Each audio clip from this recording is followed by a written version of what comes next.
আপনারা বলবেন যে হাজী মাওলানা নবীজি বেটিকে কত ভালোবাসতেন। সহিহ বুখারী শরীফের হাদিস, আল্লাহ নবী সাল্লাল্লাহু আলাইহি সাল্লামের শেষ দিন নবীজি দুনিয়া থেকে চলে যাবেন। আজকে যেমন বসে বসে আপনারা জালসা শুনছেন, সাহাবায়ে কেরাম বসে আছেন, মা আয়েশা রাদিয়াল্লাহু তাআলা আনহা পাঞ্জরে বসে আছেন, নবীজির অন্য অন্য বিবিরা গোল হয়ে বসে আছেন। এই মতো অবস্থায় নবীজি বলছেন, আমার মেয়ে, আমার কলিজার টুকরা ফাতেমা কই? আমার বেটি ফাতেমা কই? কই আমার কলিজার টুকরা ফাতেমা? নবীজির 4 জন মেয়ে ছিলেন, সব থেকে ছোট মেয়ের নাম কি? ফাতেমা রাদিয়াল্লাহু তাআলা আনহা। কই আমার ফাতেমা কই? ফাতেমাকে খবর হলো, আব্বার কথা শুনে ফাতেমা হাঁটতে হাঁটতে চলে এলেন। সাহাবায়ে কেরাম বসে আছেন, নবীজির স্ত্রীরা বসে আছেন, ভালো করে শুনবেন। আল্লাহর নবী বেটিকে, তোমাকে আমি আস্তে করে ছোট করে করে কিছু কথা বলবো রে মা। আমার কথা যেন আমার বিবিরা না শুনে, আমার কথা যেন আমার সাহাবীরা না শুনে। মা, তুমি তোমার কানটাকে আমার মুখের কাছে লাগাইয়া দাও, তোমাকে আস্তে করে কথা কিছু বলবো। আমাদের ভাষাতে আমরা বিহারের মানুষ, কানে কানে যদি কিছু কথা বলি তোকে সল্লা সল্লি করছে। আপনারা কি বলছেন? ওটাই কথা নাকি? সুবহানাল্লাহ। বলছে, মা গো, ও বেটি ফাতেমা, নবী ইশারা করে বলছেন, তোমার কানটাকে আমার মুখের কাছে লাগাও রে মা, আমি তোমাকে ছোট্ট করে আস্তে করে কিছু কথা বলবো। এইবারে মা ফাতেমা রাদিয়াল্লাহু তাআলা আনহা নিজের কানটাকে আব্বার মুখের কাছে লাগাইয়া দিলেন। নবীজি বেটিকে কানে কানে কোন এমন কথা বললেন রে ভাই, কথা শুনতে শুনতে মা ফাতেমার চোখ দিয়ে ঝরঝর ঝরঝর করে পানি ঝরতে শুরু হয়ে গেল। ফাতেমা কাঁদতে লাগলেন। নবী আমার খুব বেটিকে ভালোবাসতেন। নবী আমার বলেছেন, যে আমার বেটি ফাতেমাকে কষ্ট দেয়, নবী আমাকে কষ্ট দিল। আমার ফাতেমাকে যে ভালোবাসে রে, নবী আমাকে ভালোবাসলো। এত নবী বেটিকে ভালোবাসতেন। এবার নবী দেখলেন, আহারে, আমার কথা শুনে আমার ফাতেমার চোখে পানি, আমি নবী সহ্য করতে পারবো না। এইবারে নবী আবার বললেন, ও ফাতেমা, তুমি কেঁদো না রে মা, তুমি কেঁদো না, কেঁদো না, তোমার কানটাকে আমার মুখের কাছে আর একবার তুমি লাগাইয়া দাও। ফাতেমা, তোমার চোখের পানি আমি দেখতে পারবো না, তোমার কানটাকে মারে আমার মুখের কাছে একবার নিয়ে এসো। এইবারে নবীজি আবার ছোট ছোট করে পেটিকে কোন এমন কথা বললেন, যে পেটের পক দিয়ে পানি ঝরতো, যে পেট ফাতেমার চোখ দিয়ে পানি ঝরছিল। এইবারে নবীজি আবার কানে কানে কোন কথা বললেন। কান্না মানুষ হাসতে লাগলেন, কান্না বন্ধ হয়ে গেল। বন্ধুরে আমার, নবীজি শেষ কথা দুনিয়া থেকে চলে গেলেন। কিছুদিন পর মা আয়েশা রাদিয়াল্লাহু তাআলা আনহা, এটা হলো ফাতেমার সতার মা। এবার নবীজি স্ত্রী মা আয়েশা ফাতেমাকে বলেন, এই ফাতেমা, একটা কথা জানার জন্য আমি মারে ছটপট ছটপট করি। কি কথা? বলছে, ফাতেমা, যেদিন তোমার আব্বাজান দুনিয়া থেকে চলে গেছেন, বিদায় নিয়েছেন, ওই দিন তোমার আব্বাজান কানে কানে প্রথম কথা কি এমন বলেছিলেন, যে কথা শুনে তোমার চোখে আমরা পানি দেখেছিলাম। আবার তোমার কানে কানে দ্বিতীয়বার কোন এমন কথা বলেছিলেন রে মা, যেটা আমি দেখেছি যে তুমি কান্না তোমার বন্ধ হয়ে তোমার মুখে হাসি ফুটেছিল। মা, একটু কি জানাবে না, নবীজি কোন এমন কথা তোমাকে জানালছেন যে আমরা স্ত্রী হয়ে জানতে পারিনি? সাহাবায়ে কেরামকে জানাননি নবীজি, তুমি কলিজার টুকরা মেয়ে, তোমাকে জানালছে যে প্রথম কথা শুনে তুমি কেঁদেছিলে আর দ্বিতীয় কথা শুনে তুমি হেসেছিলে। মা, তুমি বলবে না? এইবারে ফাতেমা রাদিয়াল্লাহু তাআলা আনহা কে বলেন, দেখেন, এবারে বলছে, মা, হ্যাঁ, এখন আমি জানিয়ে দেব, কারণ আমার আব্বাজান এখন দুনিয়াতে নাই। এইবারে ফাতেমা বললেন, মা গো, আমার আব্বাজান যখন আমার কানে কানে প্রথম কথা বললেন, এই কথা বলেছিলেন, বেটিরা, আল্লাহ রাব্বুল আমিনের তরফ থেকে ডাক হয়েছে, আমার দুনিয়ার জীবন শেষ হয়েছে রে মা, আমি আর দুনিয়াতে বাঁচতে পারবো না, আল্লাহর ডাক হয়েছে, দুনিয়া ছেড়ে আমাকে যেতে হবে। এই জন্য বলি, মারে, জীবনের মতো তুমি আমাকে ডাকে নাও, আমাকে তুমি ডেকে নাও, কারণ আজকের পর এই দুনিয়াতে তুমি আমাকে আর আব্বা বলে পাবে না। মা গো, যখন আমি আব্বার মৃত্যুর খবর পেলাম, আব্বাজান যখন নিজের মতের কথাটা আমাকে বললেন, আমি নিজের মনটাকে থামতে পারলাম না, আমি কাঁদতে শুরু করে দিলাম, চোখ দিয়ে আমার পানি ঝরতে শুরু হয়ে গেল। এই জন্য কাঁদলাম গে মা। মা দুনিয়া ছেড়ে চলে গেছেন, আমার আব্বাজান ছিলেন, কি আমাকে মা মা বলে আদর করবে, কি আমাকে মা মা বলে ডাকবে, সকাল সন্ধ্যা কি আমাকে দেখতে যাবে, কি আমাকে আদর করবে। এই জন্য আমি নিজের মনটাকে থামতে না পারে কাঁদতে লাগলাম। কিন্তু নবীজি আমার আব্বাজান যখন আমার বললেন, ফাতেমা তুমি কেঁদো না রে মা, কেঁদো না। আমার মৃত্যুর পর, আমার দুনিয়া থেকে যাওয়ার পর সর্বপ্রথম যার সাথে দেখা হবে সেটা হবে ফাতেমা তুমি। যখন আমি এই কথাটা শুনলাম, আমার বংশের মধ্যে, খানদানের মধ্যে সর্বপ্রথম আমি আব্বার সাথে দেখা পাবো, ওরে আল্লাহ, তখন কিন্তু আমি হাসতে লাগলাম যে আমার নসিব, আমার ভাগ্য কত ভালো রে, যে সর্বপ্রথম আমি আব্বার সাথে দেখা পাবো। পরও তোমাদের কোনো ক্ষতি হবে না, দরকার হতে গেলে তোমরা বিবিকে চুমাও দিতে পারো, তোমাদের গুনাহ হবে না।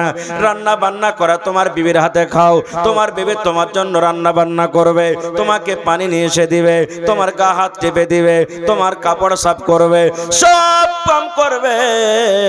কিন্তু নবী বলেছেন, পুরুষ রে, তোমরা একটা দুটা কাজ থেকে তোমরা বেঁচে থাকবে। কি কাজ? এক নম্বর কাজ হলো, এই পুরুষ তোমরা শুনে নাও, যখন তোমাদের বিবেদের মাসে হবে, হাজ হবে, তোমরা সহবাস থেকে, হামবিস্তারি থেকে তোমরা বেঁচে থাকবে, বিবির সাথে তোমরা মিলন করবে না। এক নম্বর কাজ হয়ে গেল। এবং মহিলাদেরকে বলা হয়েছে, মহিলা যখন তোমাদের মাসিক হবে, যখন তোমাদের হাজ হবে, তোমরা নামাজ থেকে তোমরা দূরে থাকবে, নামাজ তোমরা পড়বে না। আর যদি রোজার মাসে তোমরা না পাক হয়ে থাকো, জয়দিন তোমরা না পাক হয়ে থাকবে, তোমাদের জন্য আল্লাহ রোজাকে ঢিল দিয়েছেন, রোজাকে ছাড় দিয়েছেন, পাক হওয়ার পর তোমরা রোজা রাখবে। যে ইহুদিরা বিছানে ঘুমাইতে লিতক না, নবীজি মান সম্মান কত দিয়ে দিলেন, বলছে না এরকম করতে হবে না, শুধু দুটা কাজ থেকে তোমরা বাঁচবে, আর তোমরা নিজের স্ত্রীকে বিছানে নিয়ে ঘুমাবে। এখানে মান সম্মান আমরা পেয়ে নিলাম। এবার আপনাকে একটা প্রশ্ন করছি, কোরআনে কত সূরা আছে ভাই? জি মাশাআল্লাহ মাশাআল্লাহ, দেখেন কোরআনে 114 সূরা আছে। যারা কোরআন পড়তে জানেন দেখবেন কোরআন মাজিদে লেখা আছে একটা সূরার নাম সূরাতুন নিসা আছে। কোরআন একটা সূরার নাম আছে সূরাতুন নিসা। আমার মাওলানারা বসে আছেন, জিজ্ঞাসা করবেন নিসা মানে আওরাত।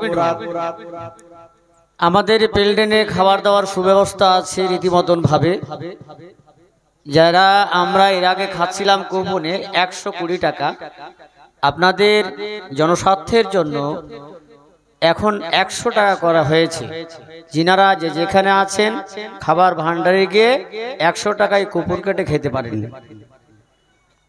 আর যারা রাস্তা পড়ে এখনো ঢল নামিয়ে আছেন, দয়া করে বলছি জালসার মাহফিলে আসুন এবং মা বোনদের রাস্তায় সুরক্ষিত করুন। আসসালামু আলাইকুম। তো কোরআন মাজিদ একটা সূরা আছে সূরাতুন নিসা। আপনারা জানেন নিসা মানে আওরাত, নিসা মানে মহিলা, নিসা মানে নারী। আল্লাহ রাব্বুল আমিন মেয়েদের মান সম্মান কতটুকু দিলেন রে বন্ধু, তাদের নামে কোরআনে একটা সূরা দিয়ে দিলেন সূরাতুন নিসা। কিন্তু সূরাতুর রিজাল বলে কোরআনে কোনো সূরা নাই। এখন আমরা কি বুঝলাম যে আল্লাহ তাবারাক ওয়া তাআলা মা খালাদেরকে মান সম্মানকে বাড়িয়ে দিয়েছে। আর একটু আগে চলেন, আল্লাহর নবীর স্ত্রী মা আয়েশা রাদিয়াল্লাহু তাআলা আনহা বসে আছেন, নবীজি বসে আছেন। স্বামী স্ত্রীতে যেমন গল্প সল্প হয় আমাদের, এই মতো নবীজি বসে আছেন, মা আয়েশা বসে আছেন। এবার মা আয়েশা কি বলছেন জানেন? আমি গিলাসে দুধ পান করি, আমি পানি পান করি, নবী আমার পঞ্জরে বসে আছেন, দেখছেন আমার বিবি আয়েশা গিলাসের কোন জায়গাতে মুখ লাগায়ে ঠোঁট লাগায়ে পানি পান করেন। মা আয়েশা বলেন দুধ পান করার পর কিংবা পানি পানি পান করার পর হয়তো অল্প কিছু পানি কিংবা দুধ আছে, আমি গ্লাসটাকে রেখে দিলাম। মা আয়েশা বলেন নবীজি আমার গ্লাসটাকে নিয়ে নিলেন। যে জায়গাতে আমি আয়েশা মুখ লাগায় পানি পান করলাম, আমার নবীজি আমার মুখ লাগা জায়গাতে নিজের মুখ লাগায় পানি পান করলেন। শুধু তা নয়, মা আয়েশা বলেন আমি যদি হাড্ডি খাই, আমি যদি মাংস খাই, কিংবা আমি গোশতে কামড় দিয়ে দিয়ে খাই, আমার নবী আমার দিকে দেখতেন আমার বিবি আয়েশা কেমন করে মাংস খায় কিংবা কোন জায়গাতে কামড় দেয়। মা আয়েশা বলেন যখন আমি থালাতে পেস্টটাকে রেখে দিলাম, নবীজি আমার পেস্টটাকে নিয়ে নিতেন।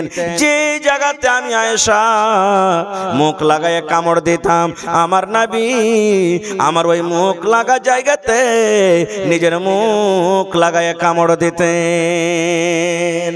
এবার মা আয়েশা পরে কি বলছেন দেখেন, তখন আমি মাসিকের হালাতে ছিলাম। তাহলে এখান থেকে আমরা কি বুঝলাম যে নবীজি মেয়েদের মান সম্মান কতটুকু বাড়ালেন। যে ইহুদিরা মাসিক হতে গেলে বিবিকে বিছানায় নিত না, নবীজি তাদের মুখের জিনিস খেয়েছেন। সুবহানাল্লাহ। এবার আপনারা বলবেন হাজী মাওলানা মেয়ে কিংবা ছেলে কার আদেশে হয়? আল্লাহ তাবারাক ওয়া তাআলা কোরআনে একটা সূরা আছে সূরাতুশ শুরা, আল্লাহ সেই সূরাতে বলছেন আমি আল্লাহ যাকে ইচ্ছা করি ছেলে দান করি, আমি আল্লাহ যাকে ইচ্ছা করি মেয়ে দান করি, আমি আল্লাহ যাকে ইচ্ছা করি ছেলে মেয়ে দুটাই দান করি, আমি আল্লাহ যাকে ইচ্ছা করি বাঁঝ করে রাখি। চার প্রকারের মানুষ আছে না নেই? হানা বলেন ভাই, আছে না নেই? কিন্তু আমাদের সমাজের মধ্যে কি আছে, যদি কোনো ভাইয়ের শুধু বেটা হয়, 8টা 9টা বেটা হয়ে গেছে, বেটির মুখ দেখতে পাইনি, আমরা কি বলবো?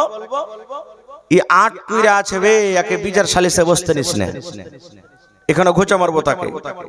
যদি কোনো ভাই এমন আছেন যে শুধু আর বেটি হয়েছে, কথাতে কথাতে জায়েরা বলবেন, ননদ বলবেন, প্রতিবেশী বলবেন, দেওয়ার বলবেন, শাশুড়ি বলবেন, কথাতে কথাতে কি এই লিস্সি লাগানি, কোনদিন তুই বেটার মুখ দেখতে পাবি?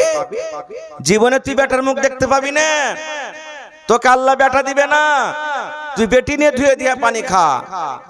কত ভাই এমন আছেন, কোনো গল্প বলি না, 2টা 3টা মেয়ে হওয়ার পর স্ত্রীকে তালাক পর্যন্ত দিয়ে দিয়েছে।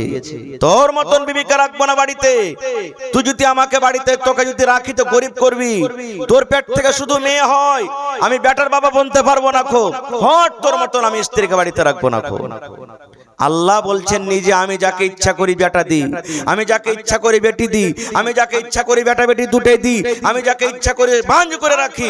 আর আমরা যদি স্ত্রীটাকে দোষাই তাহলে এটা আল্লাহর নাফরমান করা হলো না? হলো না? কথা বলেন। কোরআনে একটা সূরা আছে সূরা মারিয়াম, আমি ঘটনার দিকে যাব না লম্বা করে, শুধু একটু কথা একটা পয়েন্ট আপনাদের সামনে রাখবো, দেখবেন বিশ্বাস না হয় খুলে দেখে নেবেন। সূরা মারিয়াম কোরআনে একটা সূরা আছে। মারিয়ামের মায়ের নাম কি? হান্না। মারিয়ামের মায়ের নাম হান্না। মারিয়াম যখন পেটে, মায়ের পেটে, সুবহানাল্লাহ, মা নজর মানছেন আল্লাহর দরবারে। কি নজর মানছেন? হে রব্বুল আলামিন, আমি হান্না বলি আমার পেটে যে সন্তান আছে রব্বুল আলামিন, আমার সন্তান যখন দুনিয়াতে আসবে আমি তার কামাই করা খাবো না আল্লাহ জি, দোকানদারি করা খাবো না, বিজনেস করা খাবো না, চাকরি করা খাবো না, দুনিয়াদারি করা খাবো না। আল্লাহ আমি মা হান্না নজর মানে আমার সন্তান যখন দুনিয়াতে আসবে আল্লাহ আমি তোমার ঘরের জন্য আমি ছেলেটাকে দান করে দিলাম, ওয়াকফ করে দিলাম, তোমার ঘরের জন্য মসজিদের জন্য আমি দান করে দিলাম। এই ছেলে মসজিদে থাকবে, মসজিদে ঝাড়ু লাগাবে, মসজিদে সব বিছাবে, নামাজি রেখে পানি তুলে তুলে দিবে, মসজিদে আজান দিবে, সব সময় আল্লাহ তোমার ইবাদত বندگی করবে। মা আমি নেকি পাবো, আমার ছেলে আজান দিবে মা নেকি পাবো, নামাজ পড়িবে মা আমি নেকি পাবো, সব বিছাবে মা নেকি পাবো, মসজিদ ঝাড়ু দিবে মা নেকি পাবো, মুসাল্লি রেখে পানি দিবে মা নেকি পাবো।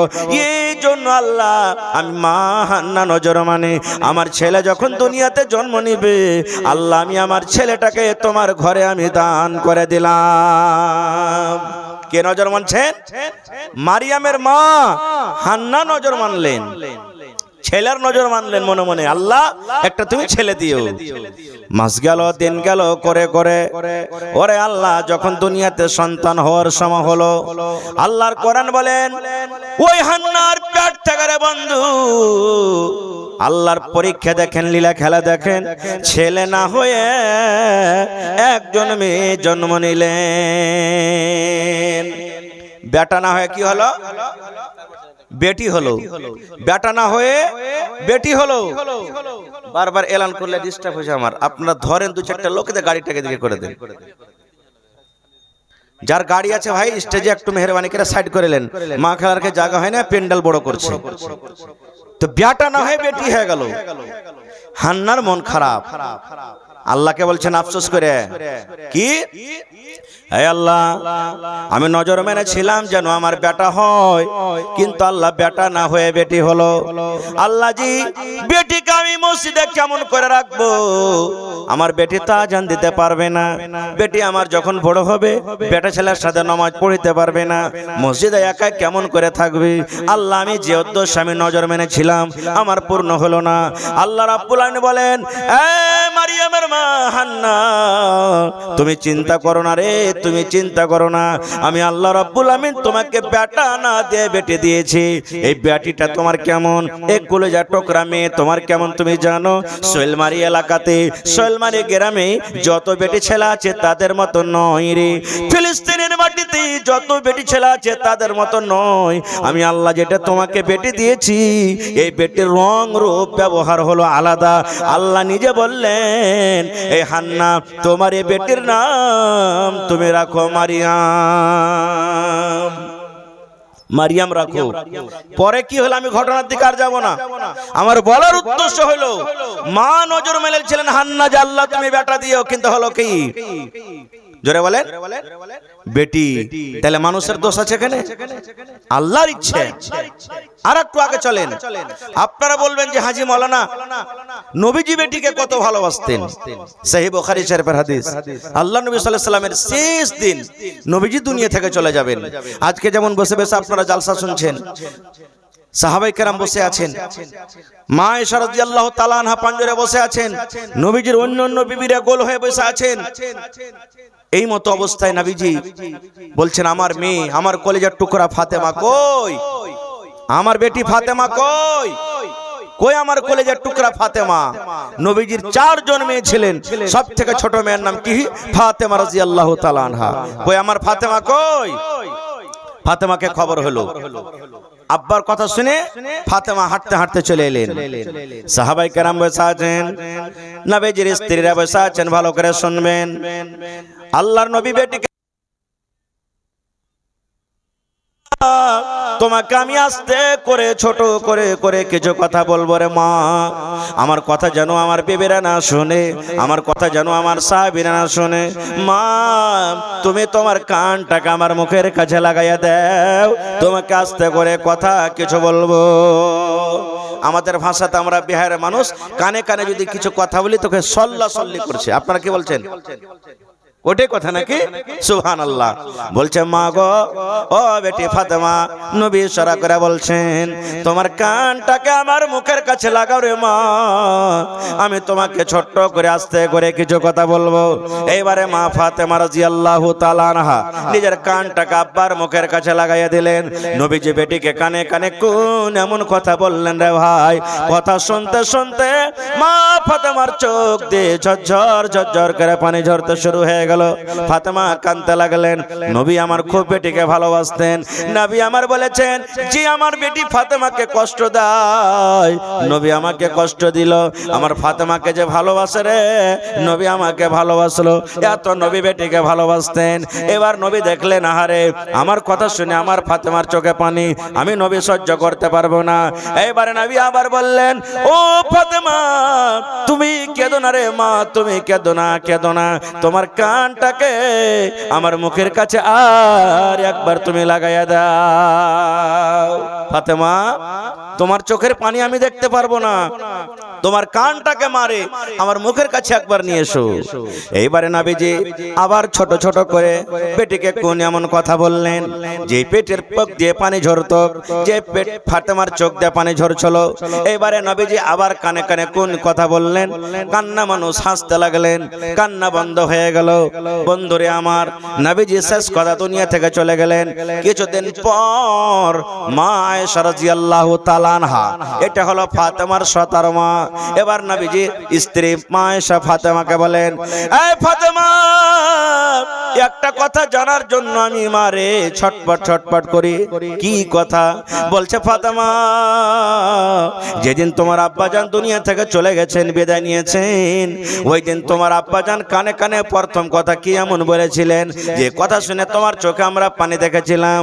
আবার তোমার কানে কানে দ্বিতীয়বার কোন এমন কথা বলেছিলেন রে মা, যেটা আমি দেখেছি যে তুমি কান্না তোমার বন্ধ হয়ে তোমার মুখে হাসি ফুটেছিল।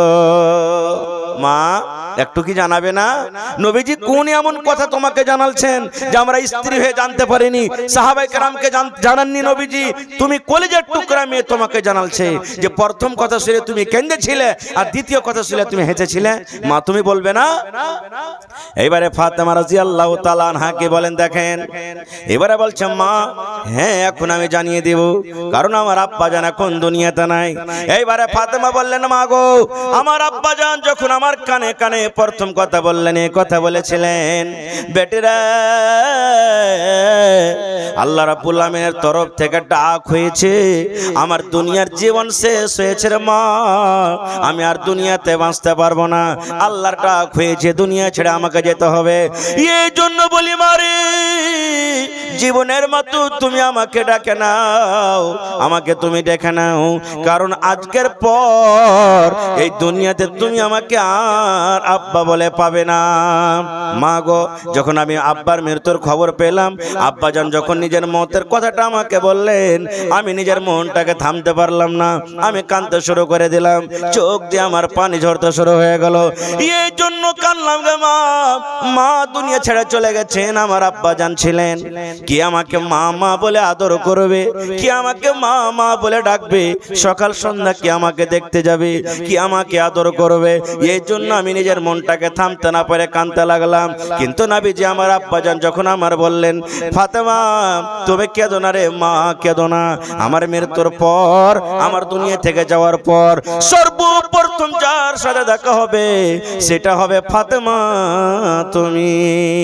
যখন আমি এই কথাটা শুনলাম, আমার বংশের মধ্যে, খানদানের মধ্যে সর্বপ্রথম আমি আব্বার সাথে দেখা পাবো, ওরে আল্লাহ, তখন কিন্তু আমি হাসতে লাগলাম যে আমার নসিব, আমার ভাগ্য কত ভালো রে, যে সর্বপ্রথম আমি আব্বার সাথে দেখা পাবো। নারে তাকবীর। কি বুঝলাম হাদিস থেকে? অনেক কিছু কথা লুকিয়ে আছে। বলার আমার উদ্দেশ্য এই, নবীজি বেটিকে কত ভালোবাসতেন, নিজের মওতের কথা বিবি রেখে না জানিয়ে, সাহাবায়ে কেরামকে না জানিয়ে, কলেজার টুকরাকে জানালেন। আর আমরা বেটিকে কত ভালোবাসি, মরতে যাবো শেষ টাইম, আব্দুল্লাহ রে শুন, তোরা তিনটা ভাই আছিস, ওই ভালুকা স্টেশনে যে জমিনটা আছে, ওই জমিনটা তোরা চল তিন ভাগে লিখে দি, ওই ন্যাশনালে যে জমিনটা আছে তোরাকে লিখে লি চল, আর বেটি রেখে দিব ওই মাঠে দোয়াগাতে যেগুলোতে কোনো ফসল পানি হয় না, ওখানে চল তোরাকে দি। এই তো আমাদের মহব্বত, ভালোবাসা। এই ভাইরা আমার, আল্লাহ রাব্বুল আলামিন কিয়ামতের দিন জিজ্ঞাসা করবেন। আর একটা কথা জানালেন, আমার কাছে একটা বই আছে, আপনারা দেখতে চাইলে দেখবেন, সুনহেরি আওরাক বইয়ের নাম, লেখক হলেন আব্দুল মালিক মুজাহিদ। উনি একটা ঘটনা নকল করছেন বেটি সম্পর্কে। কি জানেন? একটা লোকের 6টা বেটি জন্ম নিয়েছেন দুনিয়াতে। কয়টা কথা বলেন? 6টা। আর আল্লাহ রাব্বুল আলামিনের নবী বলেছেন যে জাহান্নামের দুয়ার, জাহান্নামের দরজা হলো 7টা। জাহান্নামের দরজা কত? 7টা। লোকের বেটি হয়েছে কয়টা? 6টা। যেমন যেমন বেটি হইতে গেছে দুনিয়াতে, লোকটা স্ত্রীর উপরে মন খারাপ। একদিন রাগ করে বিবিকে বলছে, শোনো, তোমার পেট থেকে মনে হয় আর বেটা হবে না, তুমি আমার বিছানে ঘুমায়ো না, তুমি তোমার বেটি রেখে নাও, আর নেওয়ার পর তুমি মাটিতে চাটাই বিছিয়ে সব বিছিয়ে তুমি আরাম করো। কি করবে বেচারি? মেয়ে মানুষ স্ত্রী জাতি কি করবে, বেটি রেখে নিয়ে একটা সব বিছিয়ে নামতে ঘুমায়, রাগ করে তেল কিনে দেয় না, সাবুন কিনে দেয় না, ভালো কাপড় দেয় না, ভালো মতো খাবার দেয় না, কত কষ্ট করে দিন কাটাই। শ্বশুরে ঘুচা মারে, শাশুড়িতে ঘুচা মারে, ননদে ঘুচা মারে, কত রকম অত্যাচার জুলুম। একদিনকার ঘটনা, লোকটা নিজে বলছেন আমি স্বপ্ন দেখছি। আপনারা স্বপ্ন দেখেন কি দেখেন না? বিভিন্ন রকমের আপনারা স্বপ্ন দেখেন। লোকটা স্বপ্ন দেখছে কি, আমি মরে গেছি। লোকটা বলছে আমি মরে গেছি। এবার তখন লোকটা কিছুক্ষণ পর মনে মনে বলছে আসলে আমি মরে গেছি নাকি, স্বপ্নে স্বপ্নে বলছে। এবার দেখছি একটুক্ষণ পর মালা মানে জাহান্নামের ফেরেশতা, জাহান্নামের দারোগা তার পাঞ্জরে এসেছে, আসার পর তার হাত খানটাকে ধরে টানতে শুরু করেছে। এবার লোকটা স্বপ্নে স্বপ্নে বলছে তুমি কে? বলছে আমি জাহান্নামের গেটম্যান, জাহান্নামের দারোগা আমি। বলছে আমাকে কোথায় নিয়ে যাচ্ছ? বলছে তোমাকে জাহান্নামের ভিতরে নিয়ে যাচ্ছি, জাহান্নামে তোমাকে নিয়ে যাব। এবার শুনেন মজার ঘটনা, আব্দুল মালিক মুজাহিদ লিখছেন, এবার লোকটার হাত খান ধরে টানতে টানতে টানতে যখন প্রথম দুয়ার প্রথম গেটের কাছে নিয়ে চলে গেলেন, পিছন থেকে রে বন্ধু একজন মেয়ে ছেলে ডাক দিচ্ছেন আল্লাহর বান্দা, এই ফেরেশতা তুমি দাঁড়াও, দাঁড়াও ফেরেশতা তুমি দাঁড়াও, দাঁড়াও।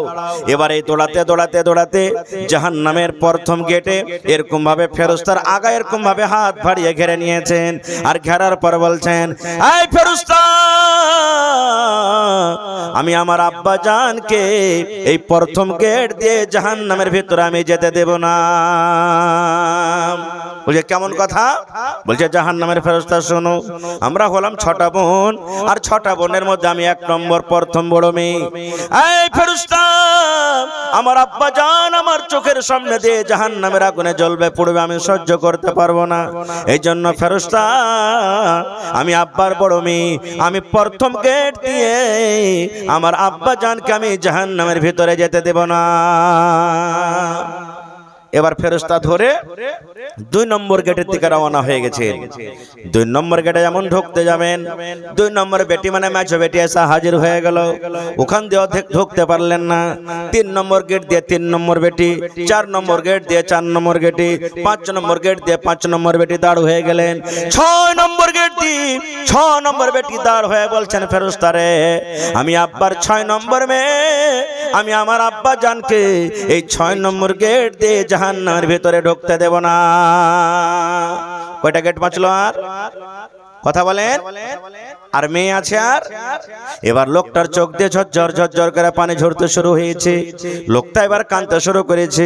জাহান্নামের ফেরেশতা বলছেন আল্লাহর বান্দারে এখনো তুমি জাহান্নামের ভিতরে যাওনি, এখনো তুমি জাহান্নামের মজা পাওনি, তবে তুমি কাঁদো কেন? এইবারে লোক বলছেন আরে জাহান্নামের ফেরেশতা আমি জাহান্নামের ভিতরে যাইনি, জাহান্নামের মজা এখনো আমি পাইনি, কিন্তু এই জন্য আমি কাঁদছি আল্লাহ জি আমাকে 7 নম্বর দরজা থেকে কে বাঁচাবেন? আল্লাহ আজকে যদি আমাকে আর একটা মেয়ে দান করতেন রব্বুল আলামিন, আমি 7 নম্বর গেট থেকে আমি বেঁচে যাইতাম। এই জন্য আমি কাঁদছি। এই করে তার স্বপ্ন ভেঙে গেল। স্বপ্ন ভেঙে পর রাত 12-1টার সময় বিছানে শুতে দেখছি আরে আমি তো স্বপ্ন দেখছিলাম আমার স্ত্রী তো নামতে ঘুমিয়ে আছে, আমার বেটিরা নামতে ঘুমিয়ে আছে। চোখ দিয়ে পানি ঝরতে লাগলো, আল্লাহ আজকে যদি আমার স্বপ্নটা স্বপ্ন না হয়ে যদি আমার স্বপ্নটা সত্য হতো, আল্লাহ যে আজকে আমাকে জাহান্নামের আগুনে পড়তে হতো। দেখছে চুলগুলা উস্কো খুস্কো হয়ে আছে, কতদিন থেকে চুলে সাবুন নাই, তেল নাই, চিরুনি নাই। বেটিরাকে তুলে তুলে পালঙ্গের উপরে করলেন, বিবিকে ঘুমের হালাতে পালঙ্গে করলেন। রাতের বেলাতে চোখ দিয়ে পানি ঝরছে, আর সমস্ত বেটির মাথাতে তেল দিয়ে স্ত্রীর মাথাতে তেল দিয়ে চিরুনি করে দিলেন। ঠিক মুয়াজ্জিন সাহেব আসসালাতু খায়রুম মিনান নাওম, ফজরের যখন আজান দিয়েছি বিবির ঘুমটা ভেঙে গেছে। এবার বিবি দেখছি আহারে আমি তো নামতে ছিলাম, আমার বিছানা নামতে ছিল, আমি ওপরে কেমন করে এলাম? স্বামীর নজরে স্বামীর দিকে নজর করে দেখি কান্দা কান্দা চোখ লাল হয়ে গেছে। এবার স্বামীকে বলছেন স্বামী গো কেন আপনি কাঁদছেন, ব্যাপারটা কি? এত রাতে আপনি ঘুমাননি আর আমি কেমন করে ওপরে এলাম? এলাম। এই মুসলমান, এবার ওই তার স্বামী এরকম ভাবে তাকে বুকে জড়িয়ে ধরে বলছেন, বিবি রে, তোমার পরে আমি কত জুলুম অত্যাচার করেছি রে বিবি, তোমাকে কোনোদিন স্ত্রী বলে আমি মান সম্মান দিইনি বিবি রে, এরকম এরকম আমি স্বপ্ন দেখেছি, আমার দ্বারাতে কত বড় ভুল হয়েছে। আমার ভালোবাসা বিবি জীবনে যত রকম তোমাকে কষ্ট দিয়েছে, দয়া করে তুমি আমাকে স্বামী বলে ক্ষমা করে দাও। বলার উদ্দেশ্য ভাই দেখেন, আল্লাহ তাবারাক ওয়া তাআলা মেয়ে জাতিকে দুনিয়াতে রহমত হিসাবে আমাদের ঘরে বাড়িতে দিয়েছেন।